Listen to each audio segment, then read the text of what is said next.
नमस्कार।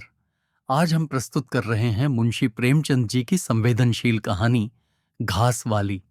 आइए कहानी का आरंभ करते हैं। मुलिया हरी हरी घास का गट्ठा लेकर आई तो उसका गेहुआ और रंग कुछ तमतमाया हुआ था और बड़ी बड़ी मदभरी आंखों में शंका समाई हुई थी। महावीर ने उसका तमतमाया हुआ चेहरा देखकर पूछा, क्या है मुलिया, आज कैसा जी है? मुलिया ने कुछ जवाब न दिया। उसकी आंखें डबडबा गईं।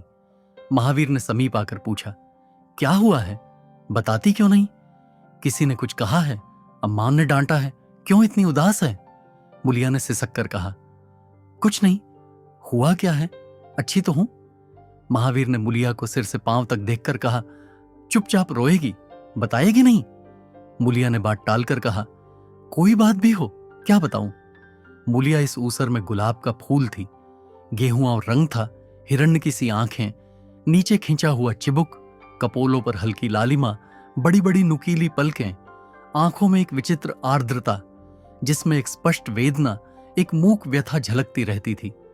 मालूम नहीं चमारों के इस घर में वह अप्सरा कहां से आ गई थी।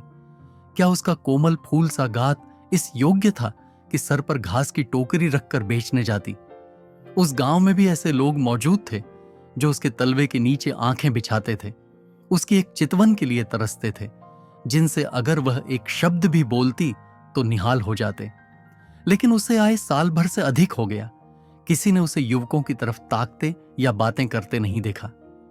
वह घास लिए निकलती तो ऐसा मालूम होता मानो उषा का प्रकाश सुनहरे आवरण में रंजित अपनी छटा बिखेरता जाता हो। कोई गजलें गाता, कोई छाती पर हाथ रखता, पर मुलिया नीची आंख किए अपनी राह चली जाती। लोग हैरान होकर कहते, इतना अभिमान?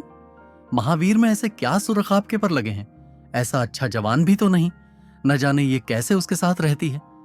मगर आज ऐसी बात हो गई जो इस जाति की और युवतियों के लिए चाहे गुप्त संदेश होती, मुलिया के लिए हृदय का शूल थी।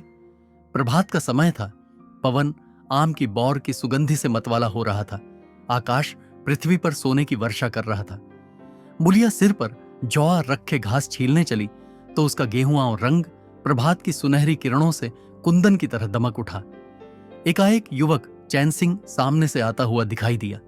मुलिया ने चाहा कि कतरा कर निकल जाए, मगर चैन सिंह ने उसका हाथ पकड़ लिया और बोला, मुलिया, तुझे क्या मुझ पर जरा भी दया नहीं आती? मुलिया का वह फूल सा खिला हुआ चेहरा ज्वाला की तरह दहक उठा। वह जरा भी नहीं डरी, जरा भी न झिझकी, झोंआ जमीन पर गिरा दिया और बोली, मुझे छोड़ दो, नहीं मैं चिल्लाती हूं। चैन सिंह को आज जीवन में एक नया अनुभव हुआ। नीची जातों में रूप माधुर्य का इसके सिवा और काम ही क्या है कि वह ऊंची जात वालों का खिलौना बने। ऐसे कितने ही मार्क उसने जीते थे, पर आज मुलिया के चेहरे का वह रंग, उसका वह क्रोध, वह अभिमान देखकर उसके छक्के छूट गए। उसने लज्जित होकर उसका हाथ छोड़ दिया। मुलिया वेग से आगे बढ़ गई। संघर्ष की गर्मी में चोट की व्यथा नहीं होती, पीछे से टीस होने लगती है। मुलिया जब कुछ दूर निकल गई तो क्रोध और भय तथा अपनी बेकसी को अनुभव करके उसकी आंखों में आंसू भर आए। उसने कुछ देर जब्त किया, फिर सिसक सिसक कर रोने लगी। अगर वह इतनी गरीब न होती तो किसी की मजाल थी कि इस तरह उसका अपमान करता। वह रोती जाती थी और घास छीलती जाती थी। महावीर का क्रोध वह जानती थी, अगर उसे कह दे तो वह इस ठाकुर के खून का प्यासा हो जाएगा, फिर न जाने क्या हो। इस ख्याल से उसके रोए खड़े हो गए। इसीलिए उसने महावीर के प्रश्नों का कोई उत्तर न दिया। दूसरे दिन मुलिया घास के लिए न गई। सास ने पूछा, तू क्यों नहीं जाती? और सब तो चली गई। मुलिया ने सिर झुकाकर कहा, मैं अकेली न जाऊंगी। सास ने बिगड़कर कहा, अकेले क्या तुझे बाघ उठा ले जाएगा? मुलिया ने और भी सिर झुका लिया और दबी हुई आवाज से बोली, सब मुझे छेड़ते हैं। सास ने डांटा, न तू औरों के साथ जाएगी न अकेली जाएगी, तो फिर जाएगी कैसे? वह साफ साफ क्यों नहीं कहती कि मैं न जाऊंगी? तो यहां मेरे घर में रानी बन के निबाह न होगा। किसी को चाम नहीं प्यारा होता, काम प्यारा होता है। तू बड़ी सुंदर है, तो तेरी सुंदरता लेकर चाटूं। उठा जाबा और घास ला। द्वार पर नीम के दरख्त के साए में महावीर खड़ा घोड़े को मल रहा था। उसने मुलिया को रोनी सूरत बनाए जाते देखा, पर कुछ बोल न सका। उसका बस चलता तो मुलिया को कलेजे में बिठा लेता, आंखों में छिपा लेता, लेकिन घोड़े का पेट भरना तो जरूरी था। घास मोल लेकर खिलाए तो 12 आने रोज से कम न पड़े। ऐसी मजदूरी ही कौन होती है। मुश्किल से 1.5-2 रुपए मिलते हैं, वह भी कभी मिले कभी न मिले। जब से ये सत्यानाशी लारियां चलने लगी हैं, इक्के वालों की बधिया बैठ गई है। कोई सेंत भी नहीं पूछता। महाजन से 150 रुपये उधार लेकर इक्का और घोड़ा खरीदा था, मगर लारियों के आगे इक्के को कौन पूछता है। महाजन का सूद भी तो न पहुंच सकता था, मूल का कहना ही क्या। ऊपरी मन से बोला, ना मन हो तो रहने दो, देखी जाएगी। इस दिलजोई से मुलिया निहाल हो गई। बोली, घोड़ा खाएगा क्या। आज उसने कल का रास्ता छोड़ दिया और खेतों की मेढ़ों से होती हुई चली। बार बार सतर्क आंखों से इधर उधर ताकती जाती थी। दोनों तरफ ऊख के खेत खड़े थे। जरा भी खड़खड़ाहट होती उसका जी सन्न हो जाता, कहीं कोई ऊख में छिपा न बैठा हो। मगर कोई नई बात न हुई। ऊख के खेत निकल गए, आमों का बाग निकल गया, सींचे हुए खेत नजर आने लगे। दूर के कुएं पर पुड़ चल रहा था। खेतों की मेढ़ों पर हरी हरी घास जमी हुई थी। मुलिया का जी ललचाया। यहां आधा घंटे में जितनी घास छिल सकती है, सूखे मैदान में दोपहर तक न छिल सकेगी। यहां देखता ही कौन है, कोई चिल्लाएगा तो चली जाऊंगी। वह बैठकर घास छीलने लगी और 1 घंटे में उसका झाबा आधे से ज्यादा भर गया। वह अपने काम में इतनी तन्मय थी कि उसे चैन सिंह के आने की खबर ही न हुई। एकाएक उसने आहट पाकर सिर उठाया तो चैन सिंह को खड़ा देखा। मुलिया की छाती धक से हो गई। जी में आया भाग जाए, झाबा उलट दे और खाली झाबा लेकर चली जाए। पर चैन सिंह ने कई गज के फासले से ही रुककर कहा, डर मत, डर मत, भगवान जानता है, मैं तुझसे कुछ ना बोलूंगा। जितनी घास चाहे छील ले, मेरा ही खेत है। मुलिया के हाथ सुन्न हो गए, खुरपी हाथ में जम सी गई। घास नजर ही ना आती थी। जी चाहता था जमीन फट जाए और मैं समा जाऊं। जमीन आंखों के सामने तैरने लगी। चैन सिंह ने आश्वासन दिया, छीलती क्यों नहीं, मैं तुमसे कुछ कहता थोड़े ही हूं। यहीं रोज चली आया कर, मैं छील दिया करूंगा। मुलिया चित्रलिखित सी बैठी रही। चैन सिंह ने एक कदम आगे बढ़ाया और बोला, तू मुझसे इतना डरती क्यों है। क्या तू समझती है मैं आज भी तुझे सताने आया हूं। ईश्वर जानता है, कल भी तुझे सताने के लिए मैंने तेरा हाथ नहीं पकड़ा था। तुझे देखकर आप ही आप हाथ बढ़ गए। मुझे कुछ सुधि न रही। तू चली गई तो मैं वहीं बैठकर घंटों रोता रहा। जी में आता था हाथ काट डालूं, कभी जी चाहता था जहर खा लूं। तभी से तुझे ढूंढ रहा हूं, आज तू इस रास्ते से चली आई। मैं सारा हार छानता हुआ यहां आया हूं। अब जो सजा तेरे जी में आवे दे दे। अगर तू मेरा सिर भी काट ले तो गर्दन न हिलाऊंगा। मैं शौहदा था, लुच्चा था, लेकिन जब से तुझे देखा है मेरे मन से सारी खोट मिट गई है। अब तो यही जी में आता है कि तेरा कुत्ता होता और तेरे पीछे पीछे चलता, तेरा घोड़ा होता। तब तो तू अपने हाथों से मेरे सामने घास डालती। किसी तरह ये चोला तेरे काम आवे। मेरे मन की यह सबसे बड़ी लालसा है। मेरी जवानी काम ना आवे अगर मैं किसी खोट से ये बातें कर रहा हूं। बड़ा भाग्यवान था महावीर जो ऐसी देवी उसे मिली। मुलिया चुपचाप सुनती रही, फिर नीचा सिर करके भोलेपन से बोली, तो तुम मुझे क्या करने को कहते हो। चैन सिंह और समीप आकर बोला, बस तेरी दया चाहता हूं। मुलिया ने सिर उठाकर उसकी ओर देखा। उसकी लज्जा न जाने कहां गायब हो गई। चुभते हुए शब्दों में बोली, तुमसे एक बात कहूं, बुरा तो न मानोगे। तुम्हारा ब्याह हो गया है या नहीं। चैन सिंह ने दबी जबान से कहा, ब्याह तो हो गया, लेकिन ब्याह क्या है, खिलवाड़ है। मुलिया के होठों पर अवहेलना की मुस्कुराहट झलक पड़ी। बोली, फिर भी अगर मेरा आदमी तुम्हारी औरत से इसी तरह बातें करता तो तुम्हें कैसा लगता। तुम उसकी गर्दन काटने पर तैयार हो जाते कि नहीं। बोलो, क्या समझते हो कि महावीर चमार है तो उसकी देह में लहू नहीं है, उसे लज्जा नहीं है, अपने मर्यादा का विचार नहीं है। मेरा रूप रंग तुम्हें भाता है। क्या घाट के किनारे मुझसे कहीं सुंदर औरतें नहीं घूमा करती। मैं उनके तलवों की बराबरी भी नहीं कर सकती। तुम उसमें से किसी से क्यों नहीं दया मांगते। क्या उनके पास दया नहीं है। मगर वहां तुम ना जाओगे, क्योंकि वहां जाते तुम्हारी छाती दहलती है। मुझसे दया मांगते हो इसलिए ना कि मैं चमारिन हूं, नीच जाति हूं और नीच जाति की औरत जरा सी घुड़की धमकी व जरा सी लालच से तुम्हारी मुट्ठी में आ जाएगी। कितना सस्ता सौदा है। ठाकुर हो ना, ऐसा सस्ता सौदा क्यों छोड़ने लगे? चैन सिंह लज्जित होकर बोला, मूला, ये बात नहीं, मैं सच कहता हूं, इसमें ऊंच नीच की बात नहीं है। सब आदमी बराबर हैं। मैं तो तेरे चरणों पर सिर रखने को तैयार हूं। मुलिया, इसीलिए ना कि जानते हो मैं कुछ कर नहीं सकती। जाकर किसी खतरानी के चरणों पर सिर रखो तो मालूम हो कि चरणों पर सिर रखने का क्या फल मिलता है। फिर यह सिर तुम्हारी गर्दन पर न रहेगा। चैन सिंह हमारे शर्म के जमीन में गड़ा जाता था।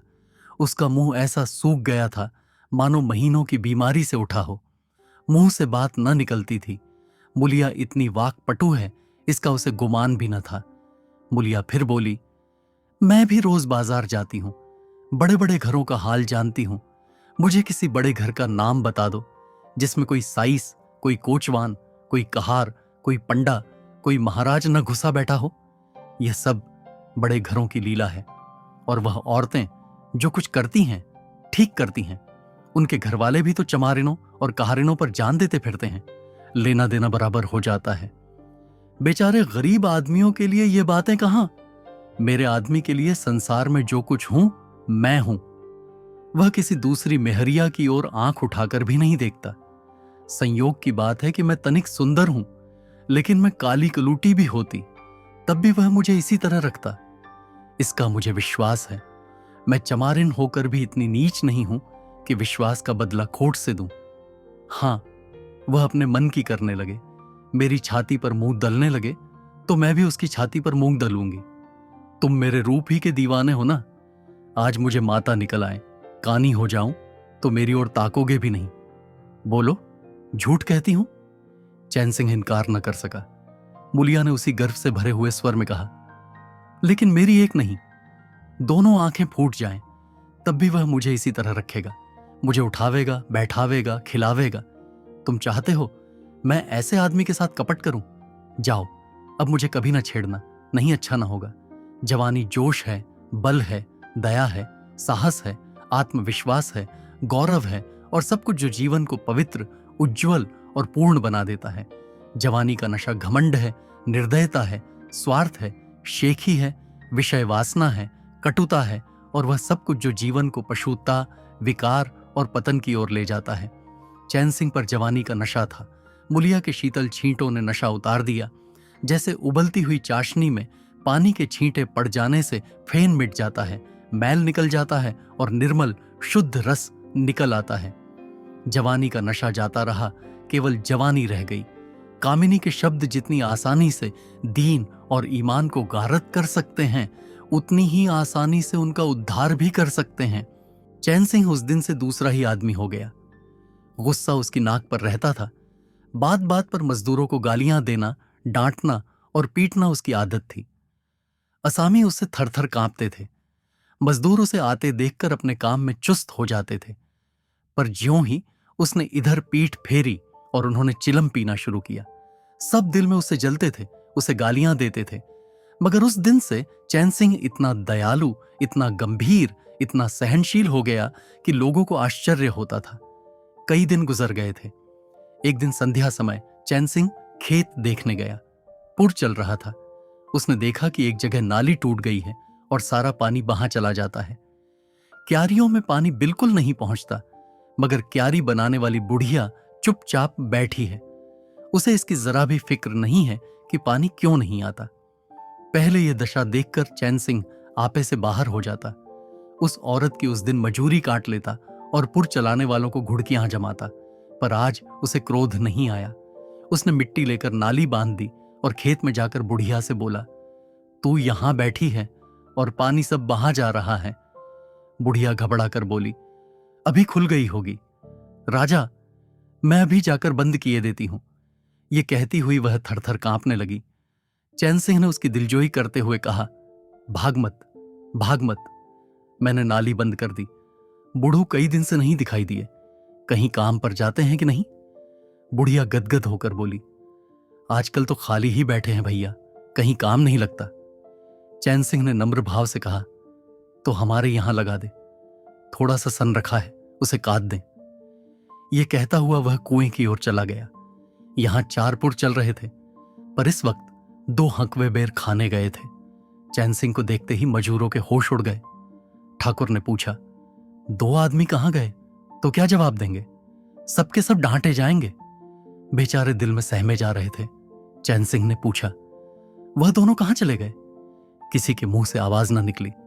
सहसा सामने से दोनों मजूर धोती के एक कोने में बेर भरे आते दिखाई दिए। खुश खुश बात करते चले आ रहे थे। चैन सिंह पर निगाह पड़ी तो दोनों के प्राण सूख गए। पांव मन मन भर के हो गए। अब न आते बनता है न जाते। दोनों समझ गए कि आज डांट पड़ी, शायद मजूरी भी कट जाए। चाल धीमी पड़ गई। इतने में चैन सिंह ने पुकारा, बढ़ाओ बढ़ाओ, कैसे बेर हैं? लाओ जरा मुझे भी दो, मेरे ही पेड़ के हैं ना। दोनों और भी सहम उठे। आज ठाकुर जीता न छोड़ेगा। कैसा मिठा मिठा कर बोल रहा है, उतनी ही भिगो भिगो कर लगाएगा। बेचारे और भी सिकुड़ गए। चैन सिंह ने फिर कहा, जल्दी से आओ जी, पक्की पक्की सब मैं ले लूंगा। जरा एक आदमी लपक कर घर से थोड़ा सा नमक तो ले लो। बाकी दोनों मजूरों से, तुम भी दोनों आ जाओ, उस पेड़ के बेर मीठे होते हैं, बेर खा ले, काम तो करना ही है। अब दोनों भगोड़ों को कुछ ढारस हुआ। सभी ने जाकर सब बेर चैन सिंह के आगे डाल दिए और पक्के पक्के छांट कर उसे देने लगे। एक आदमी नमक लाने दौड़ा। आधा घंटे तक चारों पुर बंद रहे। जब सब बेर उड़ गए और ठाकुर चलने लगे तो दोनों अपराधियों ने हाथ जोड़कर कहा, भैया जी, आज जान बख्शी हो जाए, बड़ी भूख लगी थी, नहीं तो कभी ना जाते। चैन सिंह ने नम्रता से कहा, तो इसमें बुराई क्या हुई, मैंने भी तो बेर खाए। एक आधा घंटे का हरज हुआ यही ना। तुम चाहोगे तो घंटे भर का काम आधा घंटे में कर दोगे, ना चाहोगे दिन भर में भी घंटे भर का काम ना होगा। चैन सिंह चला गया तो चारों बातें करने लगे। एक ने कहा, मालिक इस तरह रहे तो काम करने में जी लगता है, यह नहीं कि हरदम छाती पर सवार। दूसरा, मैंने तो समझा आज कच्चा ही खा जाएंगे। तीसरा, कई दिन से देखता हूं मिजाज नरम हो गया है। चौथा, सांझ को पूरी मजूरी मिले तो कहना। पहला, तुम तो हो गोबर गणेश, आदमी का रुख नहीं पहचानते। दूसरा, अब खूब दिल लगाकर काम करेंगे। तीसरा, और क्या, जब उन्होंने हमारे ऊपर छोड़ दिया तो हमारा भी धर्म है कि कोई कसर न छोड़ें। चौथा, मुझे तो भैया ठाकुर पर अब भी विश्वास नहीं आता। एक दिन चैन सिंह को किसी काम से कचहरी जाना था। 5 मील का सफर था। यूं तो वह बराबर अपने घोड़े पर जाया करता था, पर आज धूप बड़ी तेज हो रही थी। सोचा इक्के पर चला चलूं।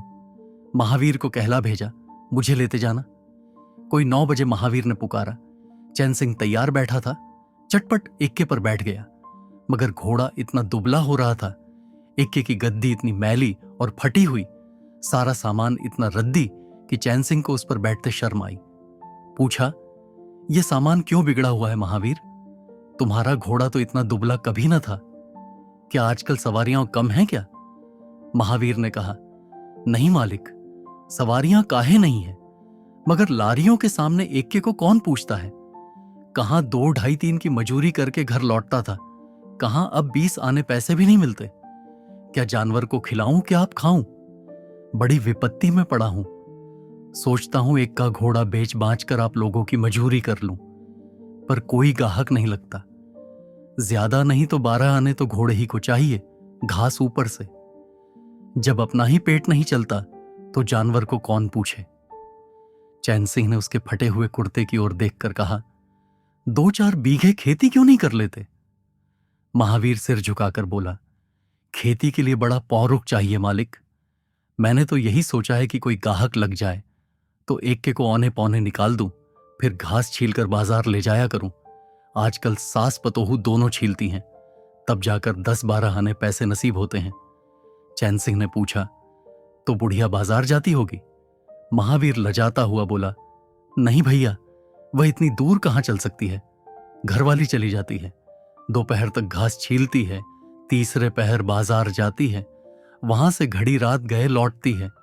हलकान हो जाती है भैया, मगर क्या करूं, तकदीर से क्या जोर। चैन सिंह कचहरी पहुंच गए और महावीर सवारियों की टोह में इधर उधर इक्के को घुमाता हुआ शहर की तरफ चला गया। चैन सिंह ने उसे 5 बजे आने को कह दिया। कोई 4 बजे चैन सिंह कचहरी से फुर्सत पाकर बाहर निकले। हाथे में पान की दुकान थी। जरा और आगे बढ़कर एक घना बरगद का पेड़ था। उसकी छाह में 20 ही तांगे एक के फिटने खड़ी थीं। घोड़े खोल दिए गए थे। वकीलों, मुख्तारों और अफसरों की सवारियां यहीं खड़ी रहती थीं। चैन सिंह ने पानी पिया, पान खाया और सोचने लगा, कोई लारी मिल जाए तो जरा शहर चला जाऊं, कि उसकी निगाह एक घास वाली पर पड़ गई। सिर पर घास का झाबा रखे साइसों से मोल भाव कर रही थी। चैन सिंह का हृदय उछल पड़ा। ये तो मूलिया है। बनी ठनी एक गुलाबी साड़ी पहने कोचवानों से मोल तोल कर रही थी। कई कोचवान जमा हो गए थे। कोई उससे दिल लगी करता था, कोई घूरता था, कोई हंसता था।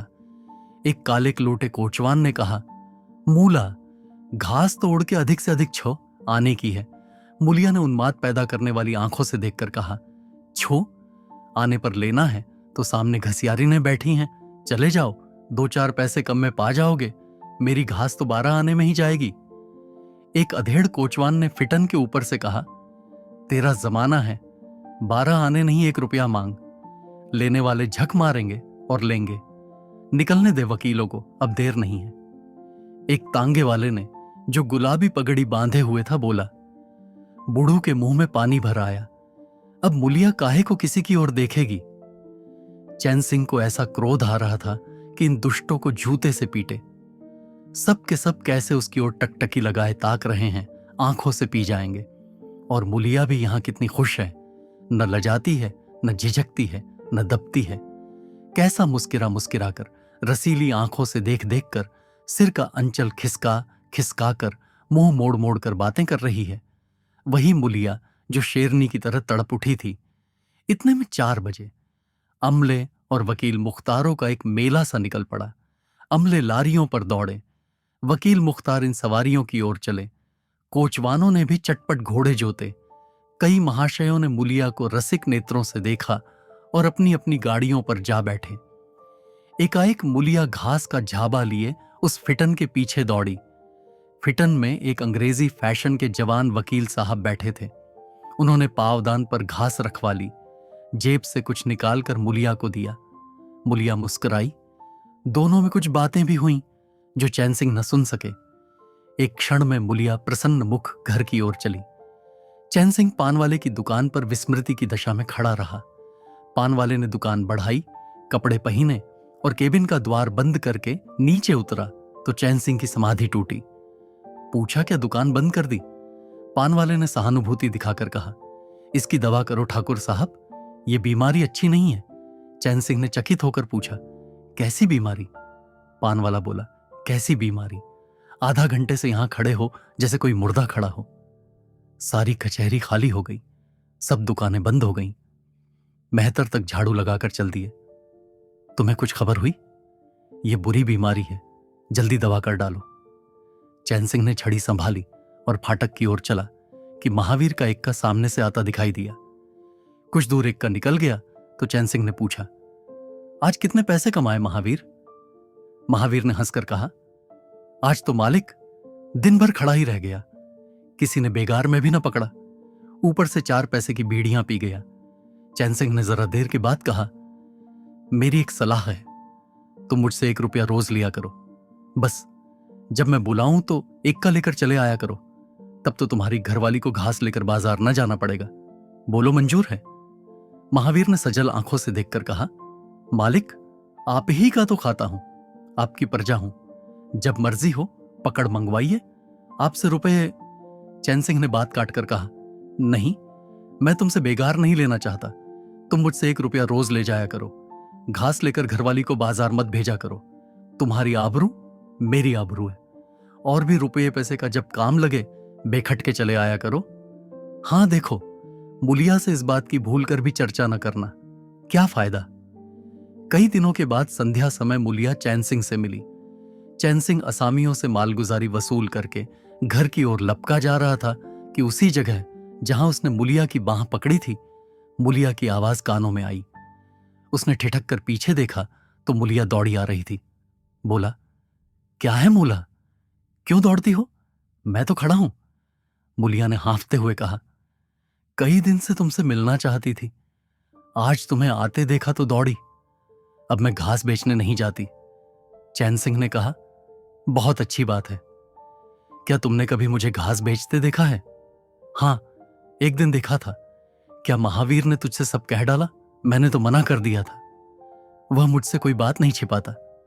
दोनों एक क्षण चुप खड़े रहे। किसी को कोई बात न सूझती थी। एकाएक मुलिया ने मुस्कुराकर कहा, यहां तुमने मेरी बांह पकड़ी थी। चैन सिंह ने लज्जित होकर कहा, उसको भूल जाओ मूला, मुझ पर जाने कौन भूत सवार था। मुलिया गदगद कंठ से बोली, उसे क्यों भूल जाऊं? उसी बांह गए की लाज तो निभा रहे हो। गरीबी आदमी से जो चाहे करावे। तुमने मुझे बचा लिया। फिर दोनों चुप हो गए। जरा देर के बाद मुलिया ने फिर कहा, तुमने समझा होगा। मैं हंसने बोलने में मग्न हो रही थी। चैन सिंह ने बलपूर्वक कहा, नहीं मुलिया, मैंने एक क्षण के लिए भी नहीं समझा। मुलिया मुस्कुराकर बोली, मुझे तुमसे यही आशा थी और है। पवन सिंचे हुए खेतों में विश्राम करने जा रहा था। सूर्य निशा की गोद में विश्राम करने जा रहा था और उस मलिन प्रकाश में चैन सिंह मुलिया की विलीन होती हुई रेखा को खड़ा देख रहा था। अगर आपको यह कहानी पसंद आई हो तो वीडियो को लाइक करें और चैनल को सब्सक्राइब करना न भूलें। धन्यवाद।